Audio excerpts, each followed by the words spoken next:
आराध्या बच्चन के हेल्थ को लेकर फर्जी खबरें चलाई गई, जिसका मामला दिल्ली हाई कोर्ट पहुंचा और आज दिल्ली हाई कोर्ट में इस पर सुनवाई हुई है।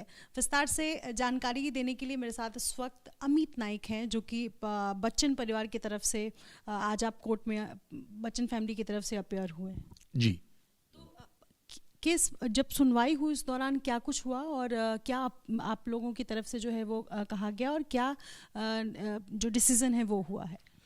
तो पहले तो मैं आपको डिसीजन बता दूं। डिसीजन ये था कि जितने भी फेक वीडियोस थे जो हमने प्लेंट में पैराग्राफ 25 और 26 में निकाले थे, वो सारों को इंजंक्ट किया गया, मतलब उनको खारिज कर दिया कि ये वीडियोस निकाल दीजिए। वीडियोस को डिलीट भी करना है और इंटरमीडियरी जो है गूगल, उनको इन्फॉर्म करना है एड्रेसेस, किन लोगों ने ये वीडियोस अपलोड किए हैं। और ये इंजंक्शन है नॉन डिफेंडेंट्स के खिलाफ कि ये आप न्यूज़ डिसमिनेट नहीं कर सकते हो। जो फेक न्यूज़ है, जो ये गलत न्यूज़ है, जैसे आपने कहा फेक न्यूज़ है, उसको आप डिसमिनेट नहीं कर पाओगे। तो ये आज निर्णय था। हमने ये सूट इस आधार पे किया था। पहला ये था कि राइट टू प्राइवेसी, प्राइवेसी हर एक इंडिविजुअल को होता है। कोर्ट ने ये आज निर्णय दिया कि चाहे वो सेलिब्रिटी चाइल्ड हो या कोई भी हो, डिग्निटी और रिस्पेक्ट सबकी होनी चाहिए, प्राइवेसी मेंटेन होनी चाहिए। इनफैक्ट हमारे सुप्रीम कोर्ट ने पुट्टुस्वामी के केस में ये प्राइवेसी के ऊपर पूरा कायदा बनाया है। दूसरा जो है डेफेमेशन, फेक न्यूज़ जिसके बेसिस पे आपने प्रॉफिटेरिंग की, गलत प्रॉफिटेरिंग की, वो भी गलत है, तो वो डेफेमेटरी है। और तीसरा है कि ये बच्चन फैमिली का नाम जो है प्रोप्राइटरी है और उसकी पर्सनैलिटी बेसिस जो पर्सनली राइट्स का निर्णय हुआ दिल्ली हाईकोर्ट में नवंबर में, वो भी प्रोटेक्टेड है। तो इन 3 बेसिस पे हमने एक सूट फाइल किया था। लास्ट वीक ये वीडियो सर्कुलेट हो रहे थे, कम से कम 26 वीडियो थे। आज सुबह भी एक 7-8 वीडियो सर्कुलेट अभी भी हो रहे थे। तो उसके बेसिस पे हमको कोई चॉइस ही नहीं था बट कोर्ट का दरवाज़ा खटखटाना।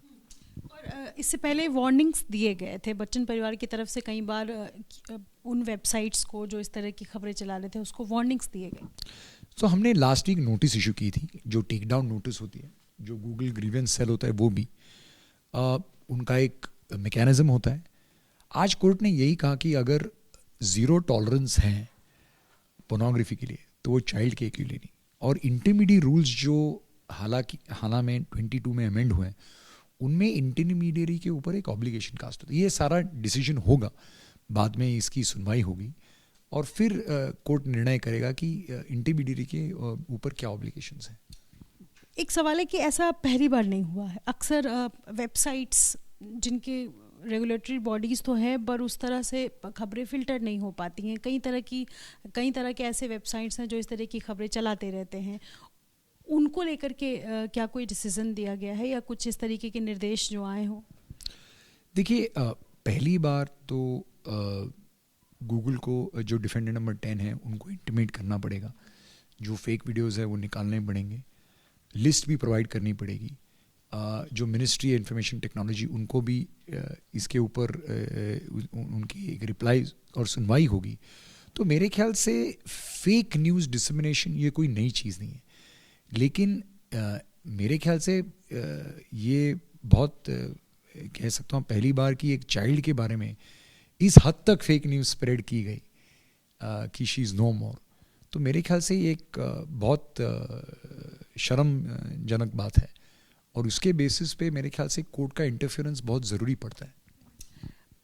क्योंकि सेलिब्रिटीज़ को टारगेट करना आज आसान है, या उनके जो सेलिब्रिटी के जो बच्चे हैं, चिल्ड्रेन हैं, उनको बहुत इजीली टारगेट किया जाता है। Why is it so? I mean, ऐसा क्यों होता है?